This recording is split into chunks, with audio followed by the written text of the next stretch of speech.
the Polish sci-fi master writer. That's not right. Sure. Anyway. I mean, you can say any amount of words you want, really. It's up to you.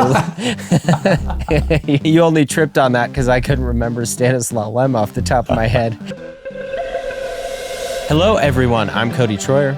And I'm Brent Gaser. And we are the Hugonauts. This week, we are bringing you the best First Contact novels that anybody has ever written.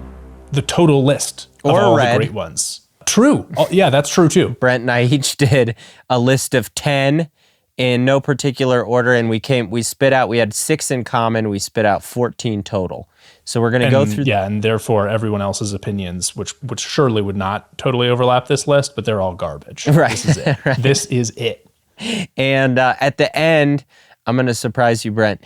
Let's count down. We'll actually rank each of our top 3. Ooh, okay. All right, I got to get it together over the course of the episode. When I do a terrible job with everything else, that's why, because I'm thinking about this. It's your fault. Yeah, okay. Fair enough. Next time, we will be interviewing Ann Leckie, author of the Imperial Ratch trilogy, Ancillary Justice, etc., among other novels. Very excited to talk with Ann Leckie. Our episode this week is sponsored by The Pythagorean by Alexander Morpheigh, a mind-bending journey through ancient Greece and modern Athens. When programmer Theo wakes up in ancient Greece, inhabiting the body of a suicidal youth, his life takes an unexpected turn. Guided by the enigmatic Pythagoras, he learns about philosophy, mysticism, and the true nature of reality. This isn't just a time travel story. It's a thought-provoking exploration of consciousness with witty dialogue, surprising twists, and a blend of ancient wisdom and modern science that will leave you questioning everything. Check out The Pythagorean at the link in the episode notes. All right. We did say no particular order, but those of you familiar with the show will be aware that Brent and I ranked this collectively as our favorite sci-fi novel of all time. So we thought we'd just start with this. And that is Contact by Carl Sagan. So freaking sweet. There's also a great movie with Meg Ryan. Man, I got to watch that movie again. Is that right? Helen Hunt and Matthew McConaughey. Right? What? Are you talking about Interstellar? What's going on? What's happening right Matthew now? McConaughey's in Contact, right? He is? I don't know. In the 90s? I don't know anymore, man. I think Meg Ryan's in it. I'm pretty sure. Yeah, and we have seen this movie. We're both pretty sure about that. It's Jodie Foster, but it is. That makes a ton of sense. But it is Matthew McConaughey. No, it's not. Yes, it is. Okay. A young Matthew McConaughey. Okay, well, we're going to remake it with Helen Hunt and Meg Ryan too. What happens in the book, though?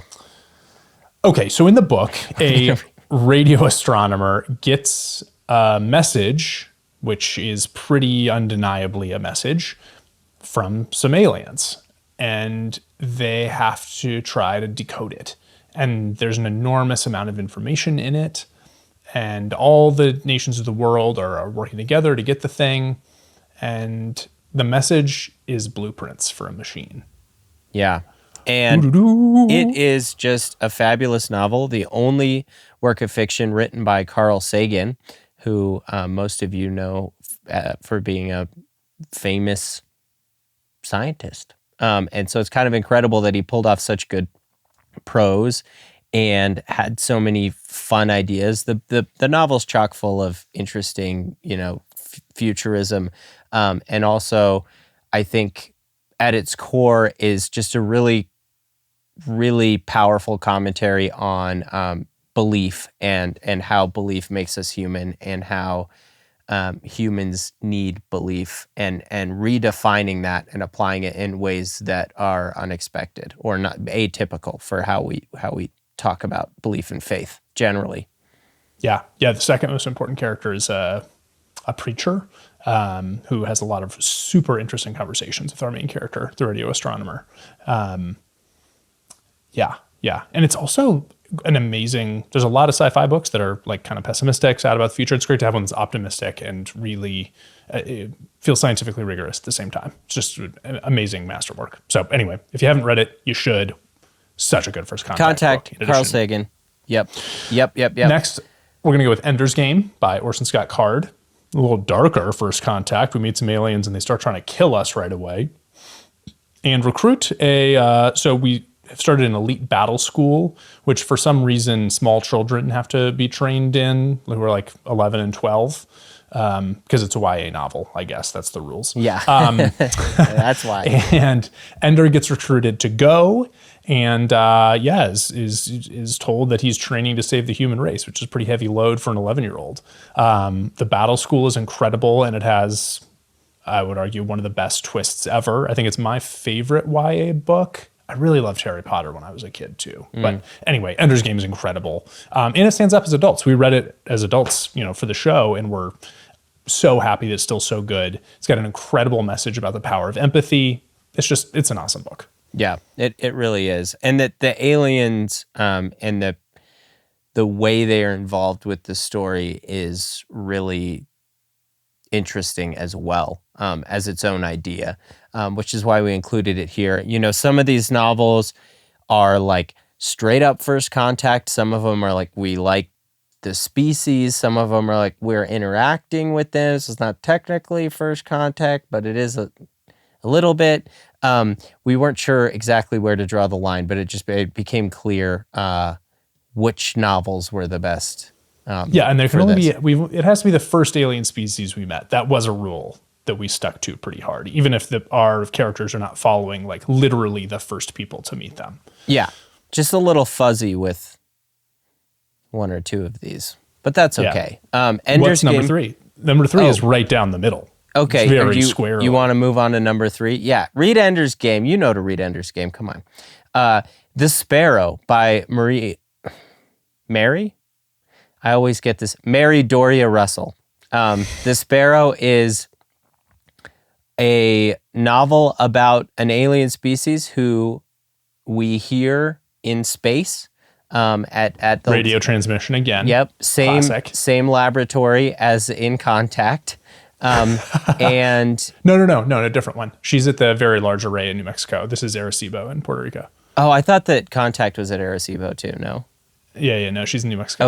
Okay, cool. And we hear music from the stars. So it's about the Jesuit priesthood putting together a mission to travel to this planet and contact them and be the first boots on the ground. And they get their act together sooner than the rest of the world. The bureaucracy of government slows everybody down. And the Jesuits send this mission of scientists and priests to remind me the name of the planet. The planet is called Rakat. Yes, Rakat, yeah. I also really, really like the Sparrow. It is pretty unique because we are the more technologically advanced civilization in the meeting. Usually it's either we're far less technologically advanced or it's a war and we're roughly equal. In this case, we are significantly more technologically advanced. And that's just a really interesting twist. And having them be priests, obviously, is very different as well. So there's a lot of really interesting talk about belief and whether they've been sent there on a purpose. Also, a ton of talk about masturbation. The priests really want to spend a lot of time talking about how they deal with celibacy. Which is by talking about it. Yeah. I also enjoy about the Sparrow the comparison, a lot of comparison about like morality and people's trying to put their cultural mores onto others, and when that doesn't work, and when you have to respect that another group of people can just have fundamentally different mores that work for them that don't work for you, and they are just different. It's a really interesting commentary. It also like it treads like, but where is that line, right? Like there are some things, of course, that can be different. But where is your personal line on what is different? Because there's some things that you're going to find abhorrent. Right. And if you find it abhorrent enough, when do you have to do something? Yep. And of course, that has a lot of parallels for our history here on Earth and the differences between our cultures and societies. So yeah, there's a lot of great depth to that book. Yep, absolutely. And at number 4, we have a little more black and white with The Forever War by Joe Haldeman. Which is one of our favorites. Essentially a space war against aliens in the future that's meant to mirror his experience in Vietnam. A little bit of a quagmire, a lot of time travel, and not time travel, just near. Relativity Yes. work. Yes. Time travel quote through relativity work, and coming back to a culture that doesn't that has changed beyond what you recognize, and fighting some aliens. Yeah, it's simultaneously a great military sci-fi book and also an incredible book about the futility of war and feudal wars and love and relativity. It's my favorite book about the real deal with spaceflight, which is it's a one-way trip. Doesn't matter if you come home, you're not coming back to the same place. It's one-way trips only. And it really makes you feel that in a way that nothing else does. Yeah. I could think of some good ones on that list too, but I suppose that's a separate list. But it is a really good version of that. And also one of the first to just take pilots out of the equation, which is something that's a bit of a pet peeve for both of us, where there's always pilots with when they have future the technology. battles. Yeah, and they have the spaceship battles in Forever War, and the computer just deals with it all while they sit there. Yeah, because it's all over in like a fraction of a second as they pass each other for fractions of seconds. That was very forward thinking for the 70s. Totally. Also, we interviewed Joe Haldeman on the show. Really great interview. If you haven't watched that, we talk all about the Forever War with him. He and his wife are so lovely and awesome. He's such a smart guy and also so honest about what it's like to be a writer and what his life was like in Vietnam. Anyway, really fun episode. Yeah. Check it out if you haven't seen Joe Haldeman and Gay Haldeman are the best. Number 5 is going to be one of our recent favorites, probably my current favorite genre fiction author. This is Embassytown by China Miéville. Okay, so it's set on a planet that's an alien planet. They've actually been there a long time. Our protagonist grows up there, living in Embassytown, the human enclave. And I'm trying to think about where we cut it. How far can we take this one? Embassytown is a planet. It's at the very end of the human universe where they can travel in subspace to get to. It's like an outpost. And they have an embassy because these aliens are valuable. It's a valuable place as an outpost, and they need to learn how to communicate with them. But the entire book is really a fascinating exploration of language and how language and its core works and the mechanics of language and how the humans speak and interact with the aliens is just mind-blowing. It's they're really super otherworldly aliens, and we can't tell you very much about why, because that's a really fun part of the first half of the book is figuring out what the deal is and why are there these translators and ambassadors and what is going on and how do these aliens communicate. So we won't tell you, but it's very fun to find out. And then there's a ripping, gripping plot in the second half as well once you get all the pieces on the table. Yeah, and China Miéville is just an incredible writer, so always worth reading anything by China. I will say the other interesting aspect of this novel from the first contact point of view specifically is it's more kind of in media res. You know, we're on the planet with this established system and we begin in this established system versus like running into the aliens, discovering them. It's not as much about the discovery as it is about what happens to a system that's already in practice and how we continue to communicate with beings who are fundamentally much different than us. Yeah, for sure. What's number 6, Brent? Or the next one? I forget if we're numbering them. Well, it's the sixth one in no order. Yeah, exactly. Roadside Picnic by the Strugatsky brothers is the only one on the list written by 2 people. No, it's not. Wait, is that true? Oh, that's true. Yeah, we'll call it out. We'll call it from out. downtown, from the top rope. Okay. On a technicality. Well, no, I just was straight up wrong. Okay, so what it is, the only book on this list, though, is the only one where you never see the aliens. They're not They tell in you it that right much. at the beginning. The aliens aren't even in it. Yeah, the aliens came to Earth very briefly. We have really no idea why. And they left a bunch of garbage behind, and the zones where they briefly stopped are very strange. But they're gone. But it profoundly changes human society, the fact that this even occurred. And the zones themselves are super weird and dangerous. But there's people who sneak in to get artifacts because they're very valuable. They're called stalkers. And this inspired the video game Stalker, also Metro 2033. The movie Stalker. Yes. And we follow a stalker named Red, who is, this is like such a hyperbolic thing to say, but like might be the best character in all of science fiction. He's like a gruff, tough guy with a heart of gold. He's just so insanely likable. I wish that we could like hang out with Red a little bit more.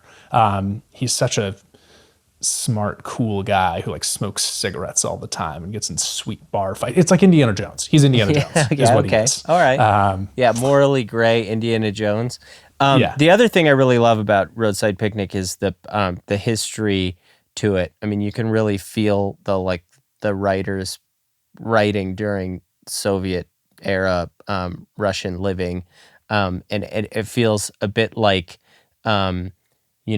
surreal or hyper realized, that type of life, but aliens have intervened. So it's a really interesting place. The zones and around the zones to explore, and yeah, Red's a great character. Yeah, I'm gonna revise. I don't know that he's the best character. He's the coolest. He's so cool. All right. He's so cool. I think that's still pretty extreme, but I do like him.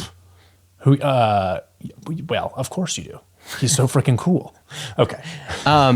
What is next, Brent? This one's yours. This was not on my list, so why don't you tell us about War of the Worlds? War of the Worlds by H.G. Wells. Well, this has a special place in my heart. I think the first sci-fi books I ever read, my parents, when I was real young, got me a compendium of 4 H.G. Wells stories, novels, one of which is War of the Worlds, by far my favorite of those. But I think it's just influenced so much. It's really entertaining, and it's terrifying. It's fun to imagine the Earth being invaded. There's so many other books that have done this, but I really think the War of the Worlds does it about the best. The tripods are super scary, and there's a good, it ends in an unexpected way, I would say. Although if you have been in pop culture before you've read it, you probably know how it ends. But and there was the other thing I would say about this is there's just a really interesting little historical thing in, I don't know when this was, but Orson Welles, the famous director, did a radio production of War of the Worlds, where they didn't announce that it was fiction. They just did the radio production like it was happening and caused kind of a panic. So it's just a fun little historical anecdote. There's a bunch of people who really thought aliens from Mars were invading Earth because they were talking about it on the radio for a while. Yeah, they had to say, no, this is a story. Like, well, he did a good job. Making a convincing story. I got to read War of the Worlds. What's wrong with me? You never have? No. Have you seen the Tom Cruise movie? No. That's pretty good too. No. And I actually, when you said that earlier about the ending, I'm not aware of what happens at the end. So I should be pleasantly surprised when I get to it. Yeah. They're short too. I mean, it's short. Yeah. That makes sense. It's nice. Yeah.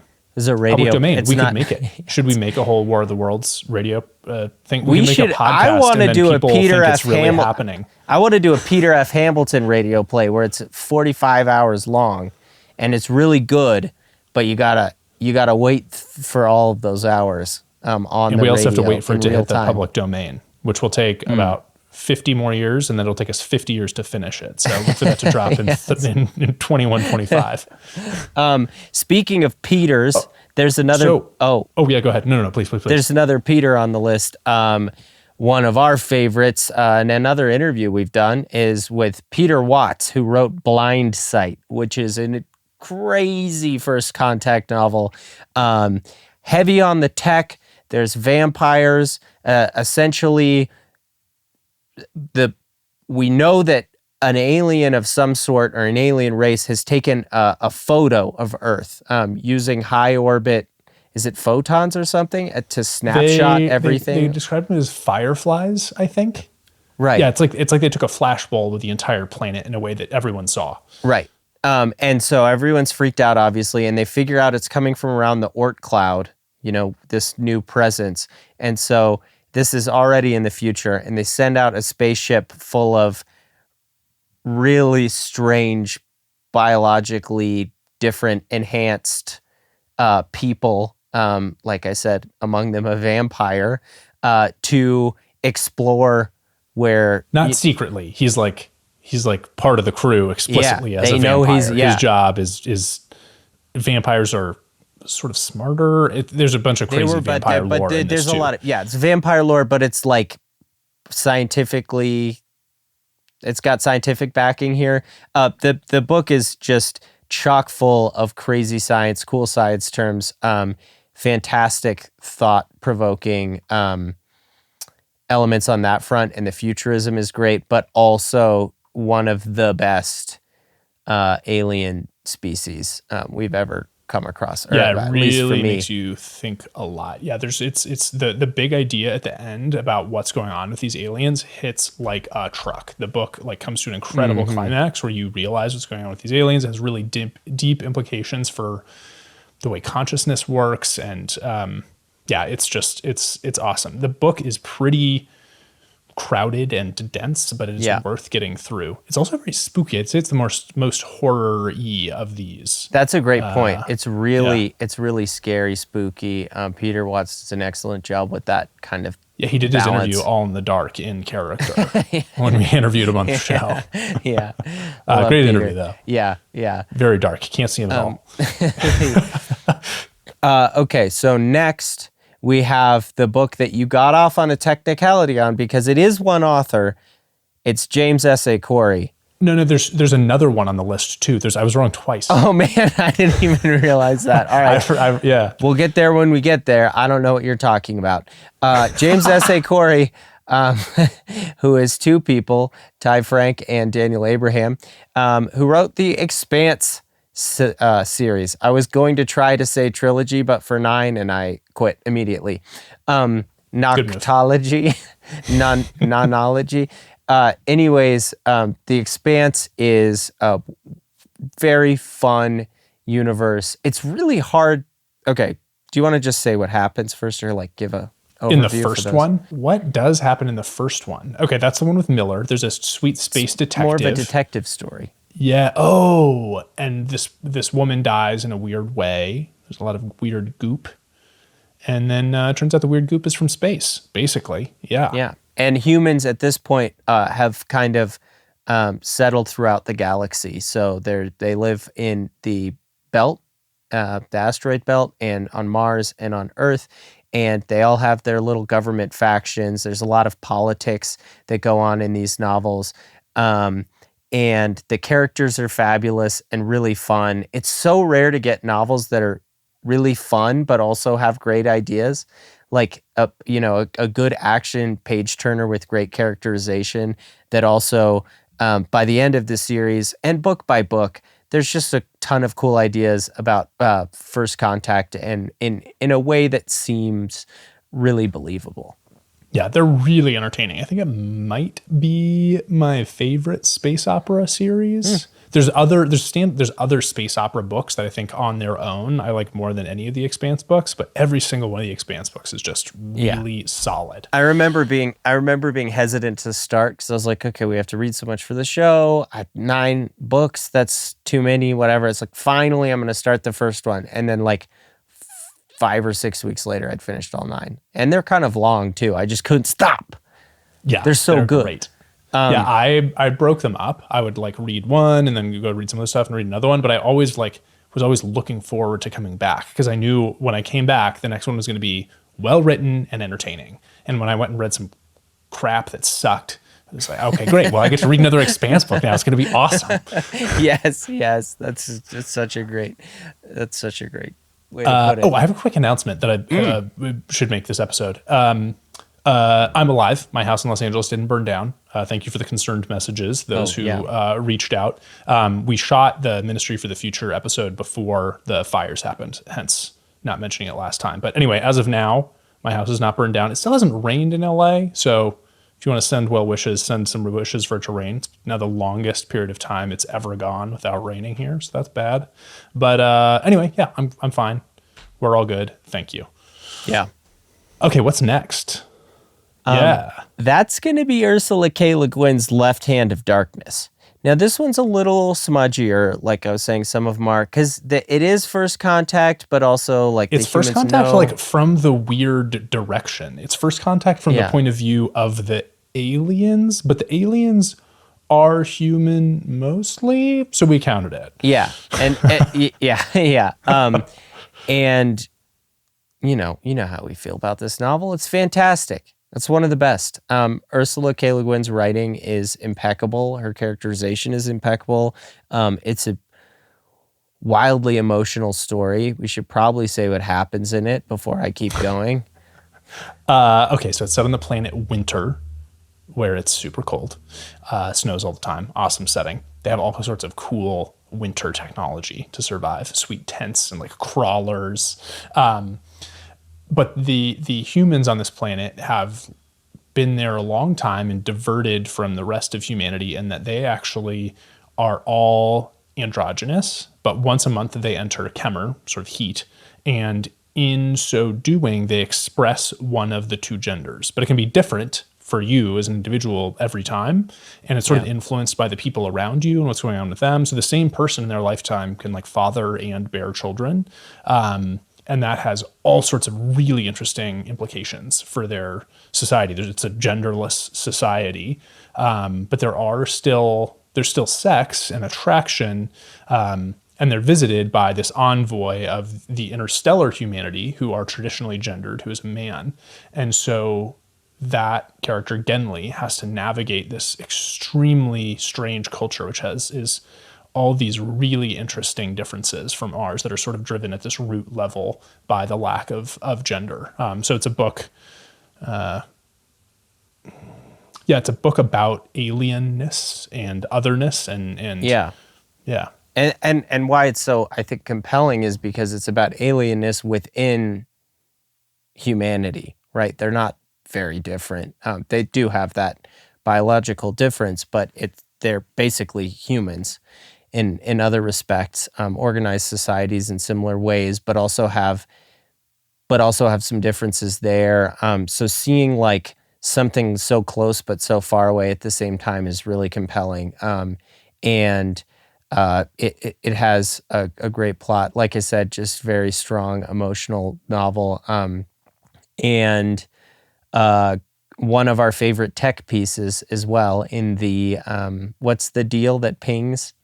The Ansible. The Ansible, right, which is mentioned or used, that word is used in many other novels, including Ender's Game, but a communication device that can go at light speed, which is one thing I like about Left Hand of Darkness, is that it's realistic about the distance that's required for space travel. So it's not like, Genli is going to Winter to get trade started with Winter or whatever, include them in the planets, because trade is kind of infeasible with such distance.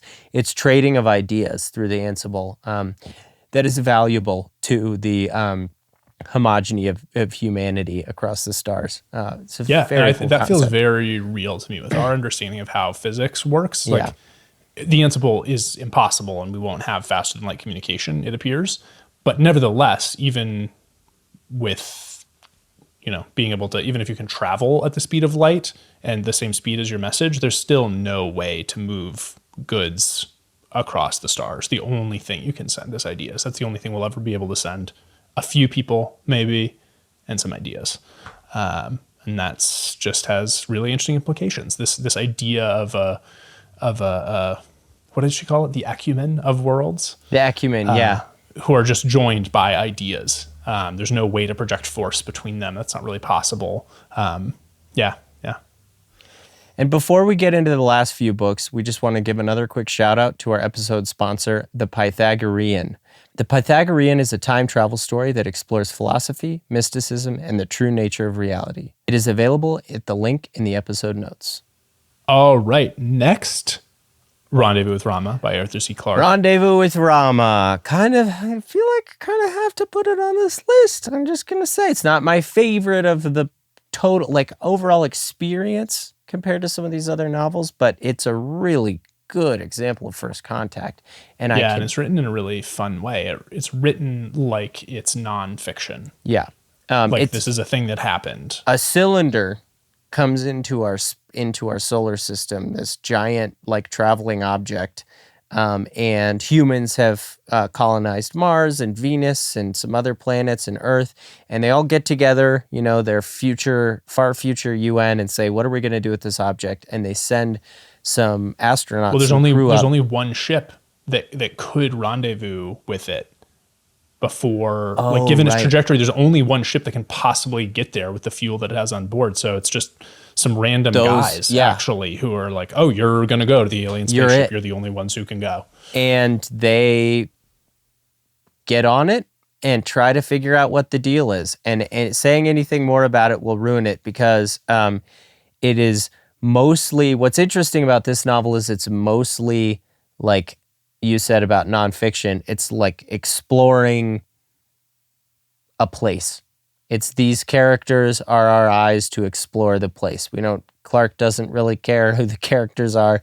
He's just showing us this really interesting thing. And the idea of why it's visiting us is really compelling. What they find inside is really compelling. What I can't wait for is, it's supposed to be Denis Villeneuve, director of Dune, Arrival. It's supposed to be his next film after Dune 3. And I feel like he's going to do his thing and make it as good as it was, but with great characters and like a compelling plot, Yeah. The central idea of Rendezvous with Rama is so interesting. It just feels, I agree with you. It feels like it could be even better. Yeah. So, very exciting. Next is going to be, is this a dual author? Is this what you were alluding to? Yeah. Mote in God's Eye by Jerry Pournelle and Larry Niven. Okay. I thought it was just Larry Niven. Got it. Yeah. So this is a book about, we go to visit an alien solar system, and it's populated by the Motes. Way in the future, by the way. In the future, yeah. Us is like a total different, way off. Yeah. Yep. And the Motes have a really different society, and they start to notice maybe some strange things about them, and maybe the Motes aren't being entirely truthful about what's going on with them. And so it's a really interesting sort of mystery exploration of what's going on with these Motes, and I think it builds to a really thrilling conclusion, and there's some good dramatic irony, which I think is really well executed. Just a really fun novel with a lot of really cool ideas. It has a really sweet solar sail in it. This is the first time I saw that sort of developed well. Yeah, and I like the Motes. They're fun. They're like a little silly too. It's kind of like, it's like if a reporter went to North Korea, they're like, you're not showing me this stuff, are you?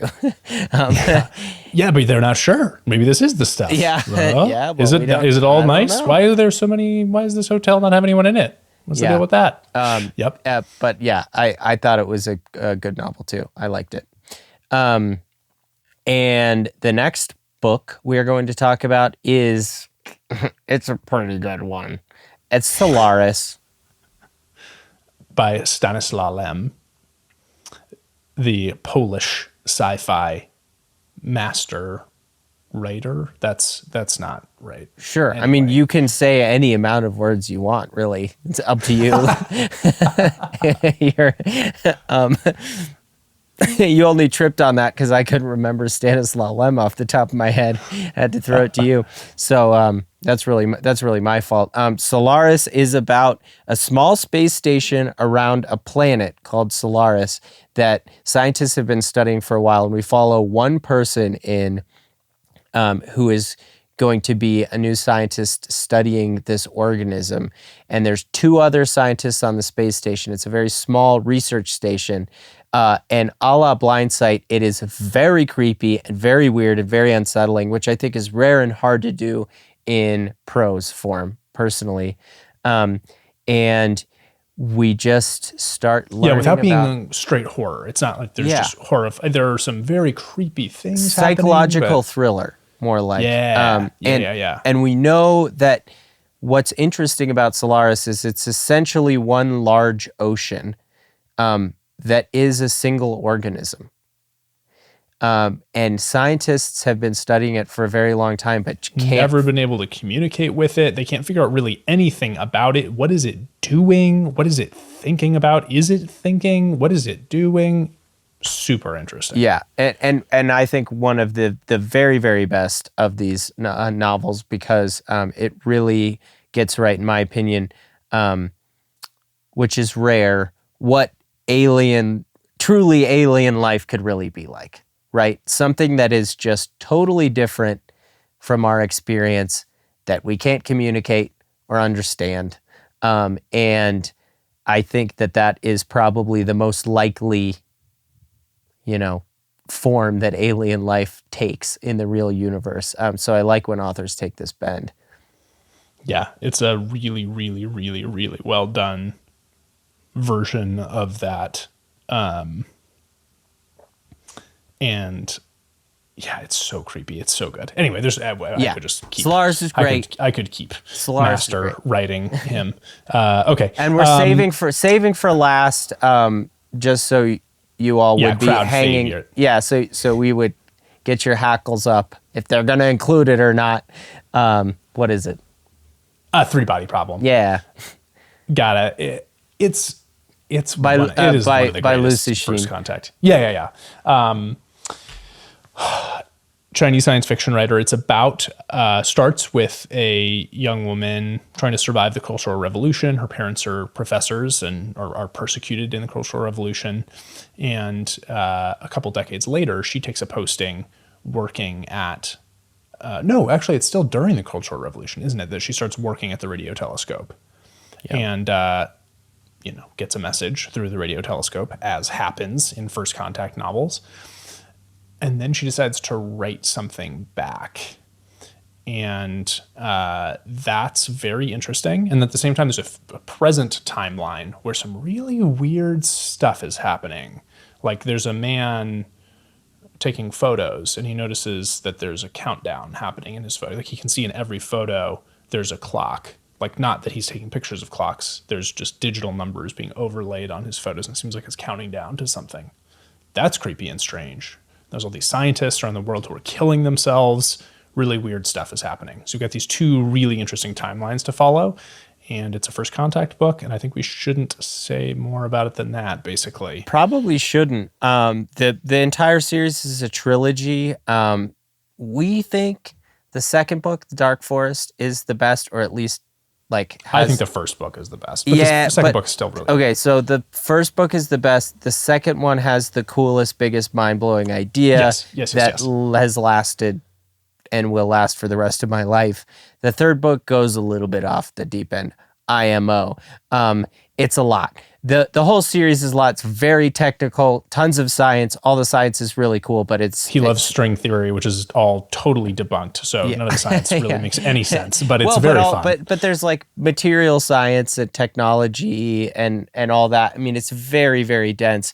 And the characterization is a little weak, but the ideas are way cool enough to stay around for. And the idea, I think the idea of First Contact, the way that Lucy Sheen wrote it, has changed my beliefs about first contact and alien life like some of these other novels have. But yeah, it's a powerful novel. And it really is. And the Netflix show I thought was pretty good because they changed it up completely. They westernized it, which is questionable. But beyond that, there are a lot more characters and there's a lot more emotion and humanity injected in the show. Yeah, for sure. I gotta watch that, but after Severance, I gotta get on Severance. Season 2. Have you started the best? I haven't. I'm gonna wait for it to ball up a little bit, I think. Are they just releasing one episode at a time? Yeah. Oh, yeah. I'm not doing that. That's ridiculous. Yeah, I think so. I mean, is that what Apple TV? Maybe does? I should check. Apple TV. They usually do. Yeah. Okay. Let's go top 3. Are you ready? Do you think you're ready? Oh no! I focused on the episode. No, I have no idea. No. Okay. Take a second. All right. Okay, I'll go first, and you can think about. I based mine on the alienness, how good the aliens were, basically, and the contact with them. So my number 3 is going to be Embassytown by China Miéville. Of course, you have Embassytown on there. Yeah, I would have bet favorite. any amount of money. Any amount. Okay. All right, what's number 2? No, you got your number 3. Oh, I'm doing my number 3. Oh, we're building to an exciting it's like a tennis kind of idea. thing.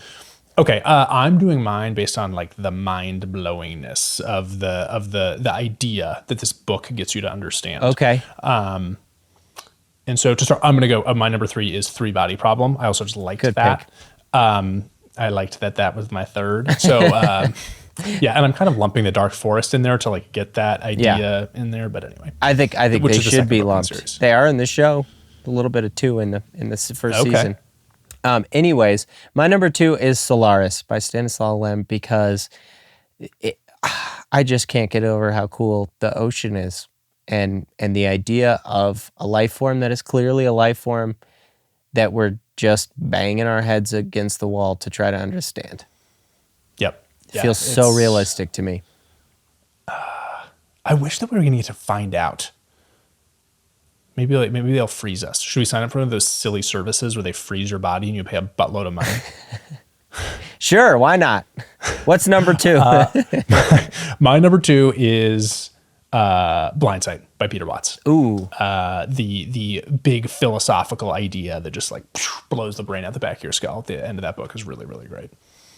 It's not a perfectly written novel, but the idea is perfect.